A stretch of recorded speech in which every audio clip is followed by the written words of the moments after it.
Waalaikumsalam warahmatullahi wabarakatuh. Saya Ronald Surapraja. Hari-hari saya lalui tetap produktif ya. Alhamdulillah Allah masih berkenan memberikan kepada saya kemampuan untuk bekerja, kemampuan untuk mencari rezeki dari berbagai bidang yang memang biasanya saya lakukan ya. Jadi setiap hari saya masih siaran radio. 14 tahun saya siaran radio di Jakarta. 5 tahun siaran radio di Bandung, jadi total sudah hampir 20 tahun saya siaran radio, alhamdulillah. Setelah siaran biasanya saya ada syuting di TV, MC, pembawa acara, host, moderator juga masih rutin ya.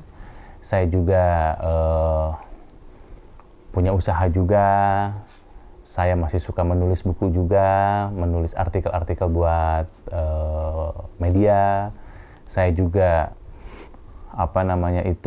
masih suka memberikan workshop, ya, public speaking, creative thinking, dan sebagainya. Jadi alhamdulillah Allah Maha baik sama saya sampai hari ini masih bisa mencari rezeki dari hal-hal yang selama ini memang saya bisa lakukan.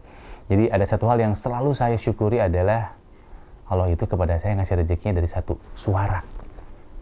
Ya, jadi pita suara ini adalah modal kerja saya.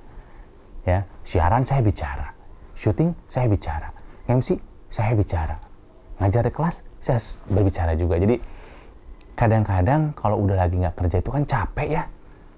Jadi biasanya kalau saya itu lagi nggak kerja, saya diem. Kenapa? Bukannya sombong, lagi mengistirahatkan modal kerja saya, gitu loh.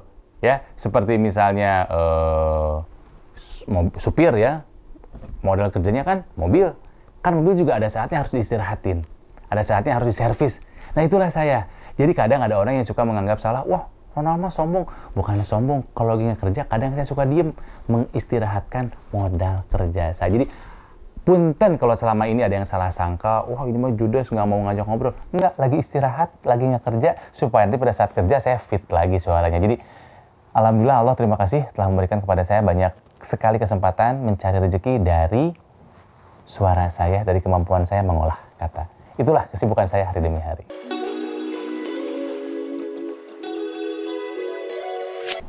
Ramadan itu memang selalu menjadi bulan yang spesial buat saya. Ya, bulan dimana saya tahu bahwa apapun yang kita lakukan itu berkali-kali dilipat gandakan oleh Allah pahalanya gitu kan ya. Ramadan tahun ini, tahun 2022 memang Ramadan yang berbeda, Ramadan yang menantang, Ramadan yang saya rasa ini adalah tahun dimana saya lebih bisa memaknai 3 hal. Ya.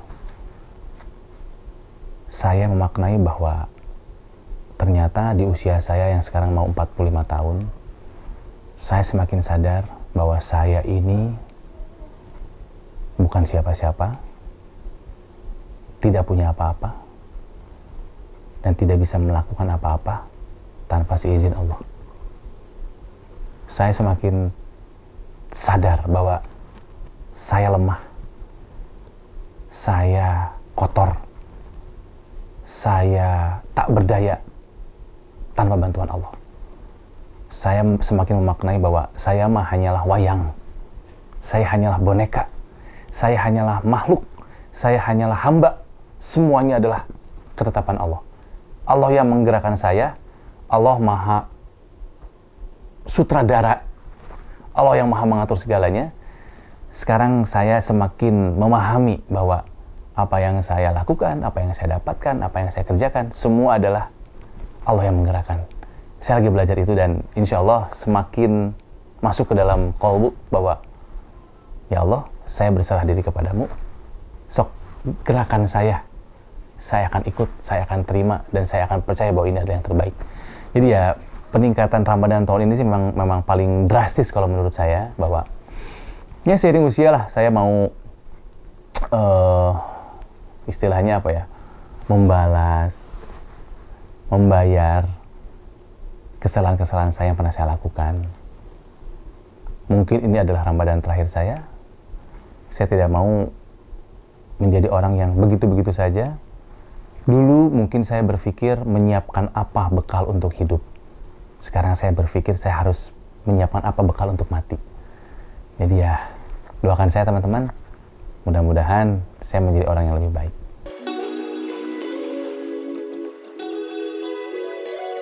Saya ini memang dari dulu senang belajar agama, ikut pesantren juga, baca buku. Yang paling banyak saya adalah baca buku. Saya banyak baca buku, tapi ya itu dia, baca buku sendiri. Akhirnya pengertiannya, pemahamannya, pemaknaannya hanya sependek ilmu saya. Sampai akhirnya saya memang untuk 4 tahun terakhir lah ya, saya aktif ikut pengajian. Ikut kajian di sini. Sampai akhirnya kena pandemi.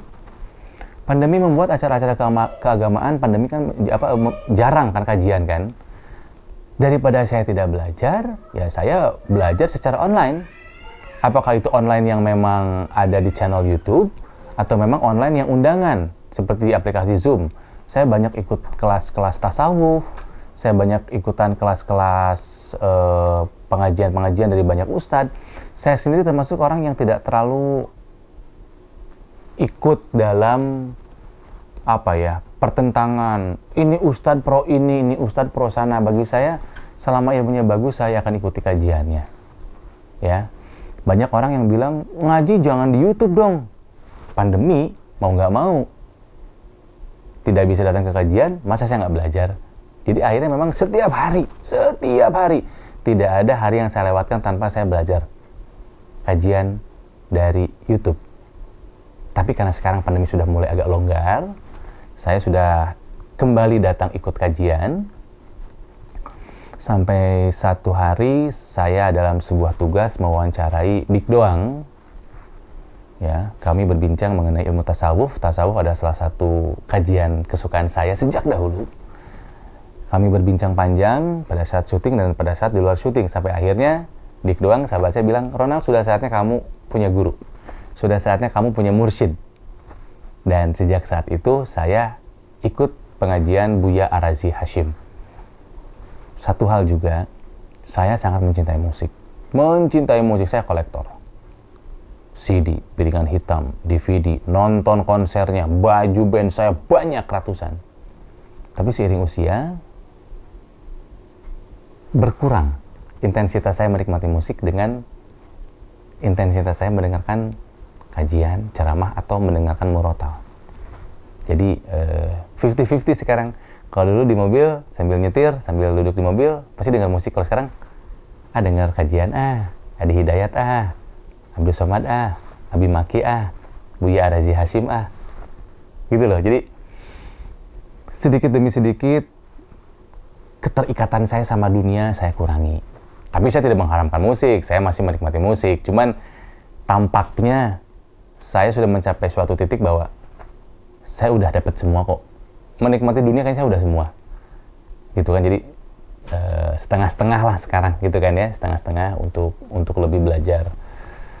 Jadi lebih baik lagi lah. Nggak berarti musik nggak bagus, saya masih mencintai musik kok. Saya masih suka beli. Cuman yang berkurang sekarang itunya apa? Sebelum tidur pun saya pasti dengar ceramah. Apakah memang ceramah yang dari ustadz yang berbicara atau dari wayang golek? Ya, Abah Asep Sunan dan Sunaria, itu dalang favorit, ceritanya bagus, kajian ilmu tauhidnya tinggi. Ilmu tasawufnya pun dalam bentuk wayang luar biasa. Dan itu adalah salah satu obat saya kangen kalau saya lagi di Jakarta. Saya tinggal di Jakarta, tapi saya orang Bandung, orang Sunda. Jadi salah satu cara mengobati saya kekangenan akan budaya Sunda, dengerin wayang. Jadi nonton YouTube cuman ditutup.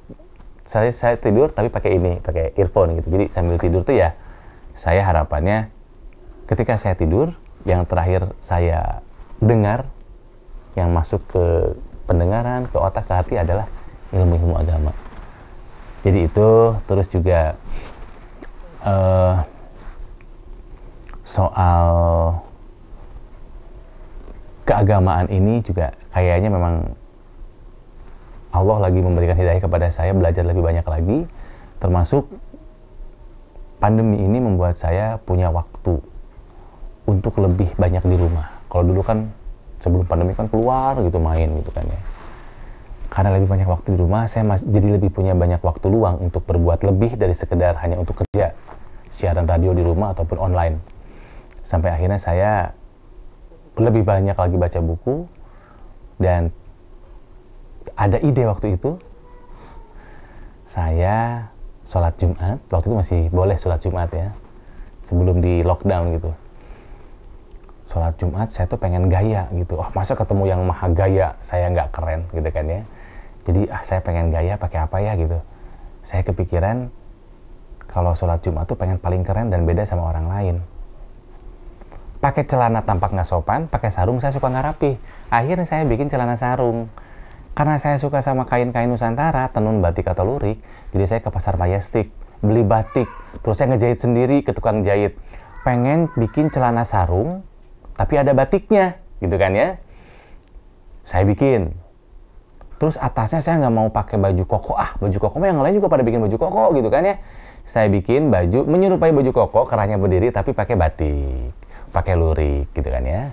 Setelah Jumatan pertama saya foto, saya posting, banyak yang suka di Instagram. Minggu depannya saya bikin batik yang lain, baju kokonya yang lain lagi nih, luriknya beda warna, batiknya beda warna, dan atasnya nggak pakai peci, pakai ikat Sunda, gitu kan ya, pakai ikat ala belangkon, gitu kan ya, jadi budaya Nusantara. Banyak yang suka. Nah mungkin Allah juga ngasih hidayah kepada saya, sampai akhirnya saya membuat sebuah brand fashion yang memang ide awalnya betul untuk sholat Jumat, untuk beribadah. Tapi sebetulnya brand saya ini inklusif buat siapapun. Intinya selalu ada tenun, batik, dan lurik dalam setiap pakaiannya. Nah, ketika mau memberi nama, saya mikir, namanya apa ya? Kebetulan waktu itu saya sedang membaca buku And Muhammad is the Messenger of God. Dan Muhammad adalah utusan Allah, karya dari Annemarie Schimmel. Dia adalah profesor orang Jerman, guru besar di Oxford, kalau tidak salah. Dan dia adalah seorang orientalis, dia mendalami agama Islam, dia pakar sufistik dan tasawuf. Saya baca buku beliau, indah sekali bukunya, buku tentang pemujaan terhadap Rasulullah Muhammad SAW dari berbagai negara, dari berbagai kebudayaan. Dan saya menemukan satu hadis qudsi. Hadis qudsi itu berbunyi, laulaka ma khalaqtu al-aflaq. Jadi Allah berkata, laulaka, jika bukan karenamu Muhammad, aku tidak akan menciptakan alam semesta ini. Ini adalah sebuah hadis qudsi mengenai Nur Muhammad. Saya pikir, laulaka. Namanya bagus juga nih jadi brand fashion, gitu kan ya. Jadi saya pikir, kalau saya bikin brand fashion, namanya mau laulaka deh. Cuman saya nggak yakin, nama ini bagus nggak ya. Akhirnya saya berbincang, meminta ide kepada guru-guru saya. Waktu itu ingat saya telepon kepada Pak Haidar Bagir dari Nur Al-Wala Institute. Wah bagus, namanya keren, lanjutkan. Saya juga ngobrol sama Mas Sastro, ya, Mas Sastro dulu asistennya Gus Dur, budayawan, ustadz pintar juga, kiai juga. Bagus Kang Ronald, wah ini bakal ngetren ini, ya, katanya. Lanjutkan, namanya Laulaka, keren, lanjutkan. Nah, akhirnya sudah hampir 2 tahun Laulaka menjadi brand fashion yang saya buat, ya. Alhamdulillah perkembangannya baik. Jadi saya bersyukur bahwa ternyata Allah memberikan hidayah kepada saya bukan hanya dari sisi spiritual, tapi juga dari sisi finansial. Alhamdulillah. Ayo, diorder dong, Laulaka ya. @laulaka.indonesia Instagramnya, atau boleh laulaka.com kalau mau belanja. Keren. Karena apa? Allah itu maha indah dan mencintai keindahan. Jadi kalau mau tampil indah di depan yang maha indah, pakai baju yang paling keren yang kamu punya gitu loh. Jangan kita pada saat menghadap bos, kita ingin tampil keren. Pada saat kita mau menemui mertua, kita baju paling keren.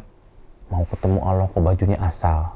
Ya, jadi tampil yang paling keren. Tapi sekali lagi, Laulaka ini inklusif buat semua keyakinan. Bukan baju muslim ini, tapi kalau mau dipakai buat ibadah silahkan. Dan sekarang bajunya bukan hanya buat laki-laki, tapi juga buat perempuan, malah jadi jauh lebih banyak. Doakan saya ya. Berawal dari coret-coret di atas kertas, tidak terasa Laulaka sudah berusia 1 tahun. Situasi pandemi yang sulit malah menjadi pemicu kreativitas. Kain Nusantara, batik, tenun dan lurik adalah sumber inspirasi tanpa batas. Dan kini, kami memperkenalkan Laulaka Basic. Seri ini dipersembahkan untuk mereka yang menyukai gaya yang sederhana, namun tetap elegan dan bergaya. Laulaka bukan hanya soal pria saja, tapi juga soal wanita. Ada banyak desain yang kami buat untuk kamu, wanita Indonesia yang modern, aktif, berpikiran global, namun tetap cinta budaya nasional. Laulaka, menjaga warisan agar tak lekang oleh zaman.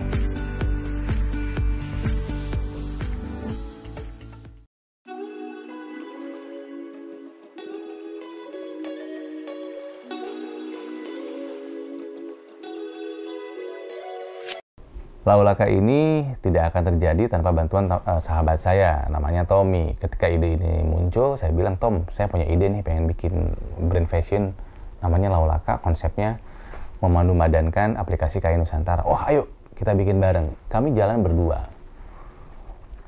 Karena ini batik tenun dan lurik, jadi otomatis memang kalau batik identik sama Jawa, ya. Jadi saya masih menggunakan selama ini batik Cirebon, Pekalongan, Solo, dan juga Jogja.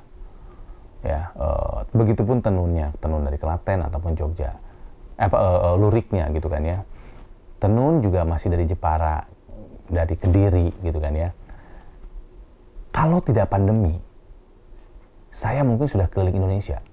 Karena salah satu mimpi saya, cita-cita saya adalah Laulaka ini punya koleksi dari berbagai wilayah di Indonesia. Misalnya, bulan ini Aceh series, kain-kain Nusantara Aceh saya akan pakai. Bulan berikutnya Batak series, kain-kain dari budaya Batak saya akan pakai.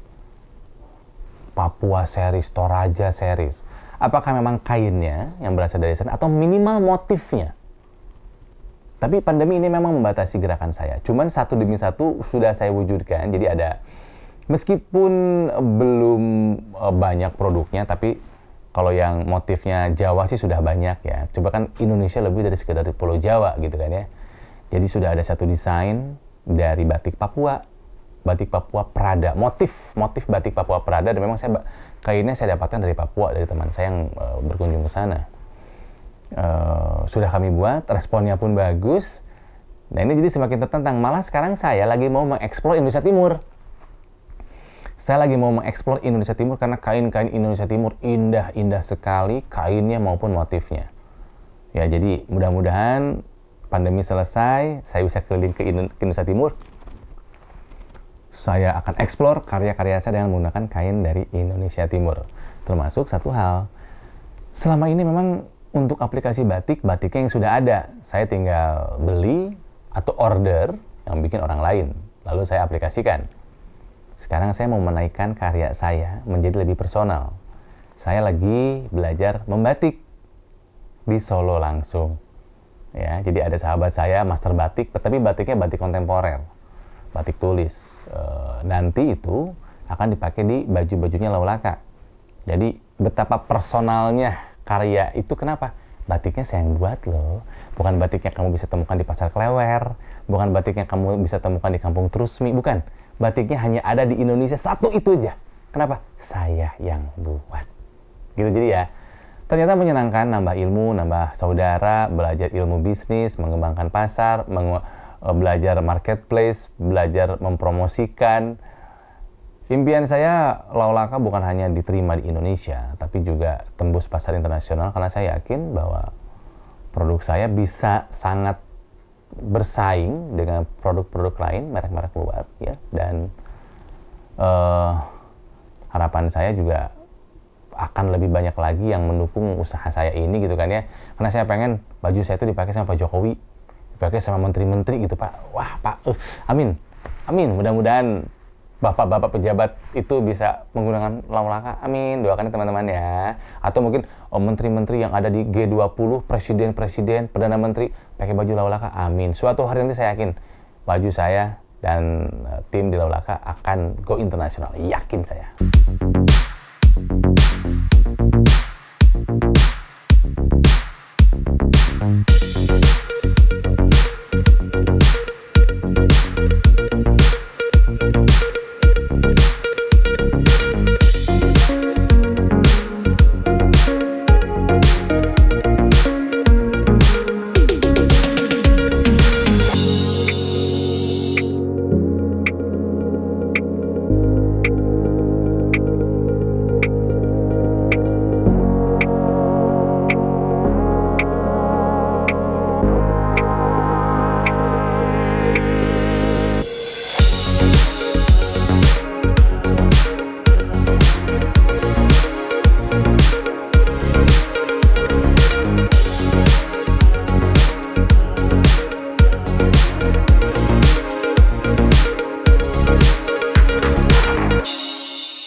Intinya adalah seiring dengan usia yang bertambah, saya juga tidak mau menyia-nyiakan waktu saya.